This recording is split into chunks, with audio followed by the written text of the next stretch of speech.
Welcome to this channel. Don't forget to like, subscribe, and to continue to share.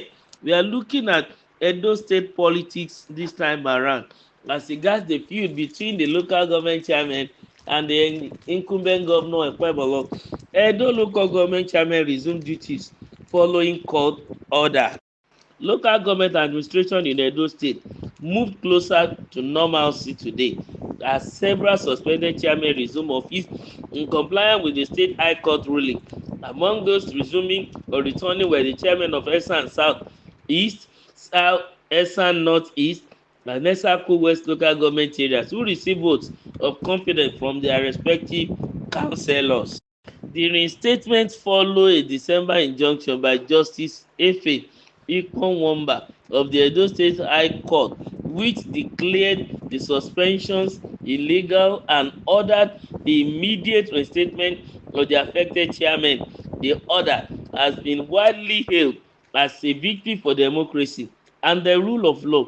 Barrister Anthony Ihilebo, Special Adviser on Media to PDP gubernatorial candidate Asue Igodalo, described the decision as a reaffirmation of the judiciary's independence. The judiciary has once again demonstrated its role as a safeguard for democracy. Ihilebo said the illegal suspension of these chairmen violated their constitutional rights and undermined the autonomy of local governments. The reinstatements are seen as a political setback for Governor Monday Okpebholo, marking his first significant loss since assuming office. The suspension had drawn widespread criticism, with many accusing the state government of leveraging unconstitutional powers to sideline opposition-aligned officials. However, the state government continues to doubt or double down on its position that the chairman and vice chairman were lawfully suspended. An injunction cannot restrain an action that has already been completed. Opin Kasim Afegba on the reality television show Democracy Today. Afegba is a member of the Edo State investigative panel set up by Governor Okpebholo to look into the allegations he brought against the chairman. Observers have also lauded the federal government for its neutral pro-LGA autonomy stand. President Bola Ahmed Tinubu and Attorney General Lateef Fagbemi have been praised for refusing to endorse what many view as an anti-democratic move. Their non-interference has been interpreted as a commitment to upholding democratic norms across all levels of the government. For the reinstatement chairman, attention now turns to governance. Honourable Louis Imhadegbuele, chairman of Esan South East local government, expressed gratitude to the judiciary and its councillors for their support, stating, "We are grateful for the judiciary for standing firm on the side of justice. I particularly thank my fellow councillors for the unanimous vote of confidence. Our focus now is to deliver on the mandate given to us by the people."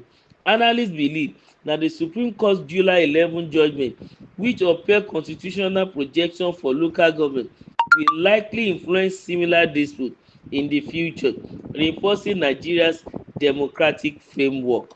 Yes, we want to say kudos to the judiciary and victory to democracy in Nigeria.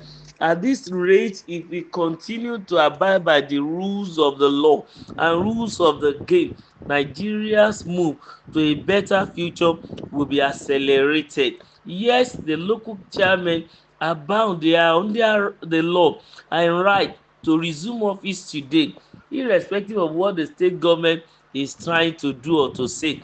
The first thing is to obey what the law says first, to follow the court order. Then they can begin to appeal and begin to state their own reason why they want the previous execution to continue. The likes of Kashim Afegba should advise Governor Okpebholo accordingly that as an action governor who hit the ground and started running, he needs to stand by the side of the law. He doesn't need to have problem from one angle to the other. Not long ago, the issue of the NLC secretariat being burgled and attacked and things like that came up until another communique came that it wasn't so, in order not to cause rift or problem with the administration that is currently on in Edo State and the Nigerian Labour Congress. And here we are again, an issue with the local government councils, 18th of them.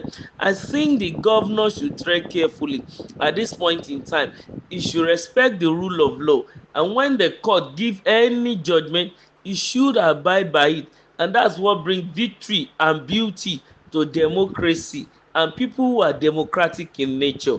As a leader now, he should understand that he needs to help the people to know the reason for whatever action he's going to take, because a good leader will need to show them the vision and how to get to the actualization of the vision and the step-by-step means of taking them even to the promised land. I think these are the responsibility that is on the shoulder of the governor of that state now, not to coerce these local government chairmen. Already you can see that the arrays are being set since their councillors are already standing by them, giving them votes of confidence. It's going to be difficult for them to impeach him. So there is no way to impeach, all the chairmen now. They won't be able to impeach them, because if their councillors are behind them, there is nothing the state governor can do. Though we never say never in politics, especially in Nigerian politics, we know if money change hands now, they begin to sing a new song. You will hear the same set of councillors. They begin to whistle underneath their nose. But then, as at present, the rule of law is what is expected to be respected, and that is what gave these local council chairmen the guts to resume work, and it is appreciated. We expect that. Let the state government sit down again, let them re-strategize and still ask them to represent or to present, if they have not before, their financial statement, if that is what the law says. But if it is not what the law says, I think the governor should back down. Whoever is advising and telling him to continue because of power of incumbency should be very careful.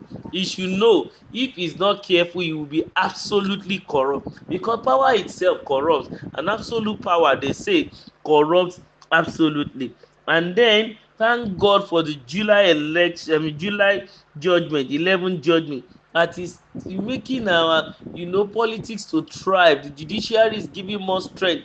Nobody is giving any undue influence. I can see that the presidency did not come to influence, neither does Lateef Fagbemi, the AGF, coming into the issue. Instead, he's even giving direction on what the state government is supposed to do, even though the state government is trying to answer him in a very demeaning manner, that it may be the law officer of the state, but he's not in charge of the state, of the federation, but he doesn't have more power on the state law, on the constitution. I think their position in the matter is well respected and is welcome. Don't forget to like, to share, and to subscribe onto this channel. You are welcome.